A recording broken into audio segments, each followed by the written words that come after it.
আজকে হেসেলে হয়েছে একদম পেঁয়াজ রসুন ছাড়া একটা কচু আলু দিয়ে মাছের ঝোল। গরমের সময় সব সময় কিন্তু পেঁয়াজ রসুন বেশি তেল মশলা একদমই ভালো লাগে না। আর তার থেকে বড় কথা হচ্ছে মায়েরা সবসময় কিন্তু আমাদের প্রিয় খাবারটা রান্না করে রেসিপিটা। আর আমার মা একটু পেঁয়াজ রসুনের জিনিসটা কম খেতে চায়, এরকম ধরনের তরকারি হলে আমার মা খুব ভালোবাসে। আর বিশেষ করে এই কচু দিয়ে ছোট ছোট ওই যে কচুগুলো পাওয়া যায় কচুমুখী দিয়ে, যার জন্য আমার মা এসছে বলে বিশ্বাস করে এই রেসিপিটা করা। নিশ্চয়ই আপনারা বাড়িতে ট্রাই করবেন, দেখবেন দুর্দান্ত হয়, গরমকালে খেতে খুব ভীষণ ভালো হয়। আর যারা দেখছেন দেখতে দেখতে একটু লাইক করবেন, কমেন্ট করবেন, শেয়ার করতে ভুলবেন না। আর যারা পেজে নতুন বন্ধুরা দেখছেন পেজটিকে ফলো করে দেবেন।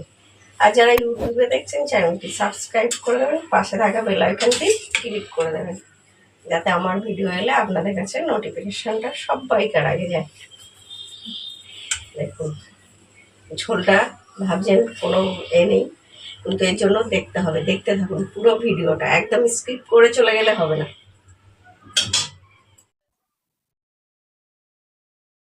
নিয়েছি 400 গ্রাম কচুমুখী, কচু মানে কচুমুখী যে ছোট ছোট কচুমুখী হয় সেই, আর একটা বড় সাইজের আলু, কচুটা বেশি আলুটা কম, আর কাতলা মাছের পিস, কাতলা মাছ দিয়ে হবে এই গরমের সময় একদম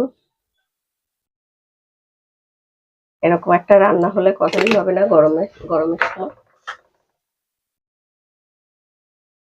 নুন দিয়ে ভালো করে মেখে নেবো, নুন হলুদটা।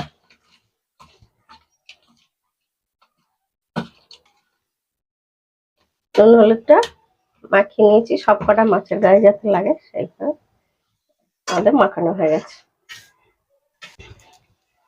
দেখো সর্ষের তেল,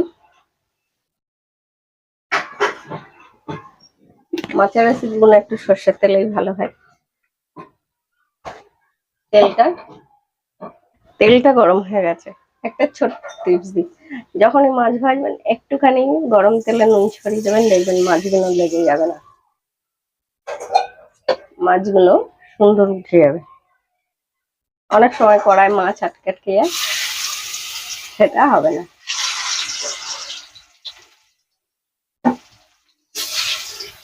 আমাদের রেসিপিগুলো সবসময় মায়েরা করে, আমরা গেলেই তাই না ইয়ে হয়ে গেল। আজ মা এসছে তাই মায়ের পছন্দ মতো খাবারগুলোই করা যায়।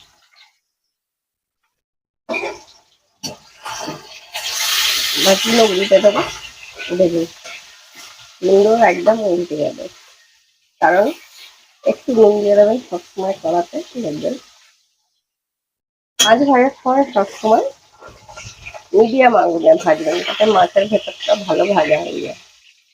আর যদি হাই একদম জোর আগুনে ভাজেন তাহলে দেখবেন মাছগুলো লাল হয়ে যাবে, ভেতরটা ভালো ভাজা হবে না। মাছ আমাদের ভাজা হয়ে গেছে,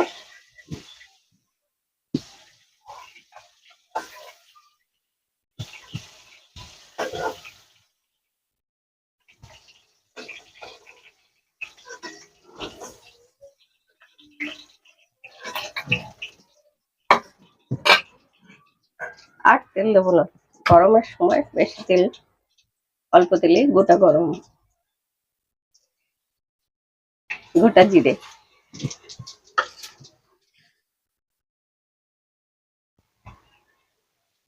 হালকা কালার হয়ে এলে জিরেটা দিয়ে দেবো আলুটা।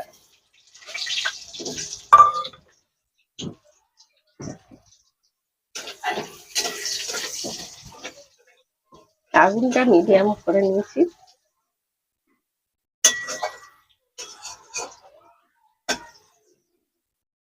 আলুটা একটু নেড়ে ছেড়ে দিয়ে দেবো কচুগুলো।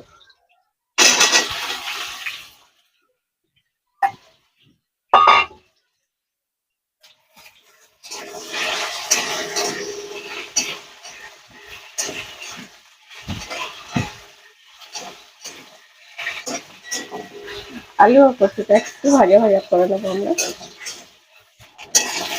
দেখুন কচুমুখী আলুটা বেশ ভাজা ভাজা হয়ে গেছে। আমার মায়ের রান্নাতে টমেটো দেয় না, আমি একটা টমেটো দিচ্ছি ছোট্ট সাইজে।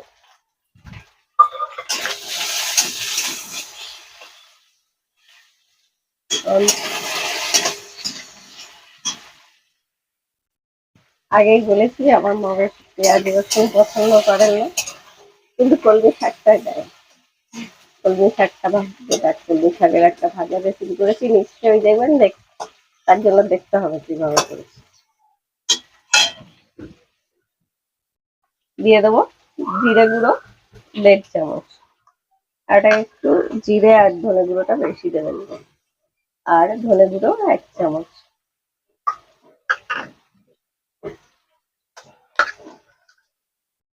আদা বাটা 1 চামচ।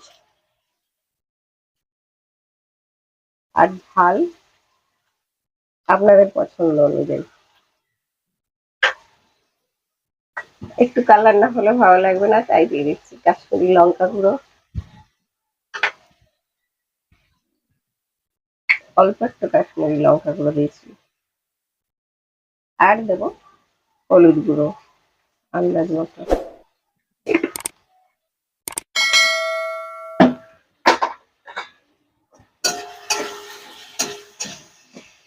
দেখা যাক মা খেয়ে বলে কিনা মায়ের স্বাদে হয়েছে। সবসময় যে মায়েরাই ছেলে মেয়ে পছন্দ করবে, আমাদেরও তো উচিত, তাই না? আদার বাটিটা ধুয়ে একটু জল দিয়ে দিচ্ছি।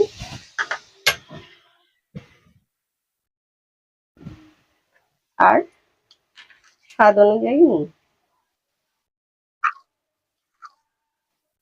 আমি 1 চামচের একটু বেশি দিচ্ছি।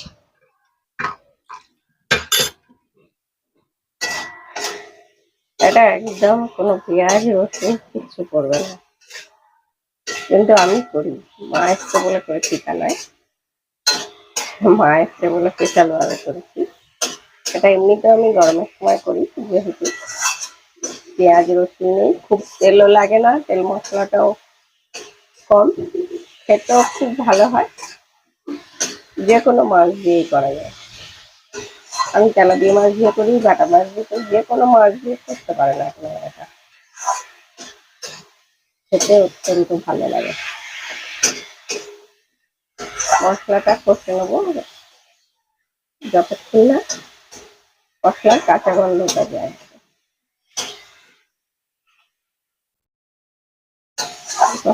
মশলা দিয়ে একটা তেল ছেড়ে দেয়, তখনই বুঝবেন মশলা কষা হয়ে গেছে। দিয়ে দেবো জল।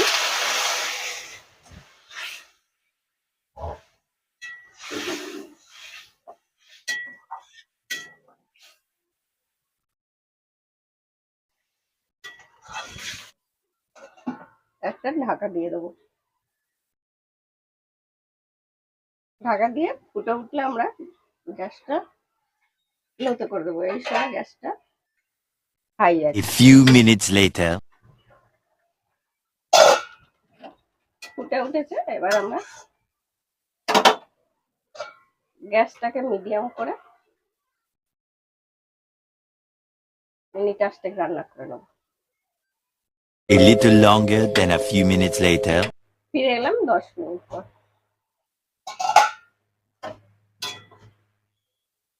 এই জলটা কিন্তু খুব গাঢ় হবে না, পাতলা পাতলা একটু হবে।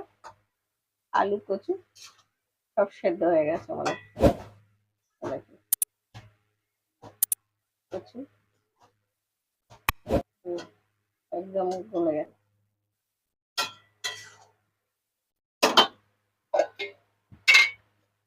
এবার দিয়ে দেবো মাছগুলো, আর কিচ্ছু পড়বে না চাই।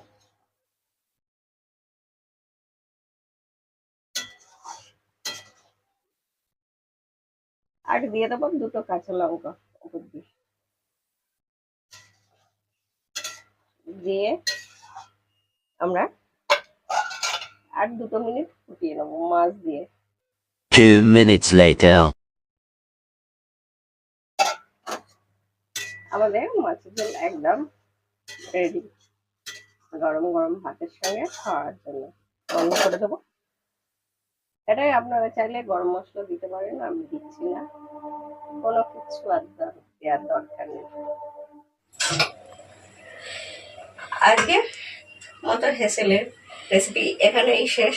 আবার আসবো কালকে অন্য কোনো রেসিপি নিয়ে আপনাদের সঙ্গে। আর এরকম নিত্য নতুন রেসিপি দেখতে গেলে টিফিন হোক আর দুপুরের খাবার হোক, দেখতে গেলে দেখতেই হবে মৌসুমীর হেসেল।